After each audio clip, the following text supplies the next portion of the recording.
to live and work in a community that is 325 years old and has been a hotbed of transformation for higher education is a thrilling one.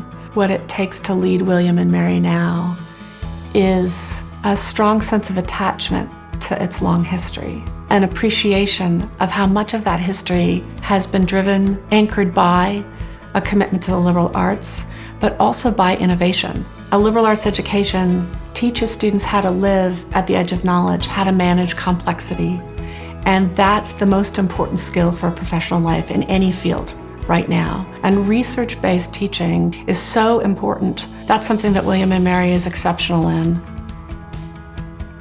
When we reach out to prospective students, we are seeking to admit our future alumni. We are seeking decades-long relationships with those students. And the 4 years or more that they spend with us are ones that shape them, but also will shape their relationship to the institution for decades to come. And they will in turn become the thought partners, the networkers, the philanthropists whose generosity supports the next generation of students. This is a historic campaign. We've set our sights very high, exactly as we should, and I want to bring it to a close in a triumphant way. There's two keys to that. One is to move really quickly to get to know alumni, to get to know the donors who are going to be partners in the transformative future of William and Mary. And another is to deeply get to know the institution, to spend time with faculty, with staff, with students, both undergraduates and graduate students, to really understand the storylines that are the most important ones at William and Mary.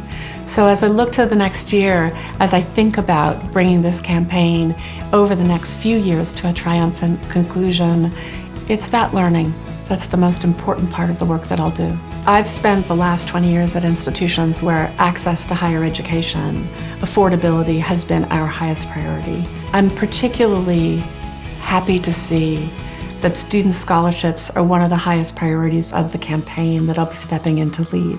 We need now in the US to ensure that every students of all incomes and backgrounds have access to excellent education that we offer at William and Mary.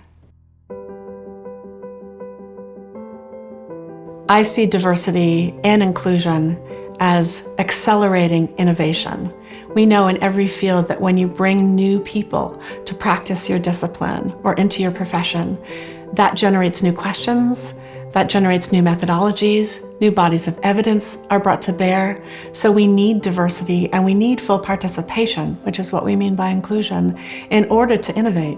It's an essential aspect of transformation to preserve our core values. Faculty, staff, students, and alumni have a sense of shared purpose. And to get to that sense of shared purpose, you have to listen very deeply. You have to listen from different angles, from different stances and positions around the institution. And you need to bring together what you're hearing because it will often be divergent and reflect it back to the community.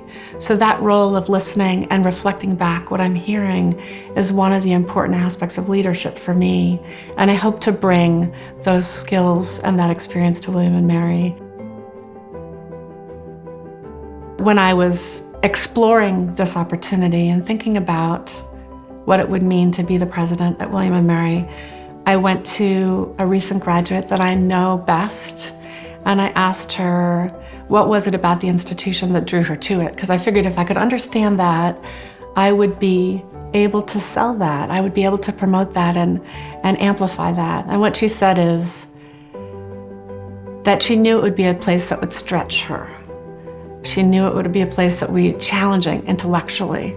And that when she came on campus, she knew everywhere she went, she would be welcomed. It's that commitment simultaneously to stretch our students and to welcome them that I want to advance as the president of William and Mary.